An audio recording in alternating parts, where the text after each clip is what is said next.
waxaa sharaf noo ah maantay in amisom ay timaado dhuusamareeb waxaa sharaf noo ah inay ciidamada walaalaheena hiil walaale reer Jabuuti inay yimaadaan halkan runtii waan soo dhaweynaynaa aad baa loogu faraxsan yahay imaanshihiina waxaa timaadeen gurigiinii waxaa timaadeen deegaankiinii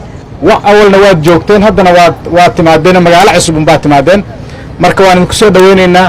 halkan waa meel la idinka jecel yahay waa meel la idinka soo dhaweynayo guud ahaan dalka Soomaaliya waxaan runtii aad idinkaga mahad celinaynaa dhiigiina iyo dheecaankiina inaad u horeysaan sidii dadka Soomaaliyeed amni ay u heli lahaayeen sidii dadka Soomaaliyeed nabad ay u heli lahaayeen sidii horumar u sameyn lahaa dalkeena iyo dadkeena waan idinkaga mahad celinaynaa waan idin haynaa abaalkaas waan idin hayn doonaa insha Allah haddana waxaad timaadeen goob cusub iyo deegaan cusub oo la idinka sugaayay oo la idinkaga baahan yahay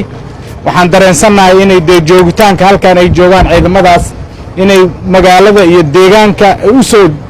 jiidi karaan indha kaleeto iyo aragti kale iyo dad kale ku soo dhiiran kara inay yimaadaan marka aad baan ugu faraxsanahay runtii imaatinkiina waan idinku soo dhaweynaynaa magaaladiina iyo deegaankiina insha Allah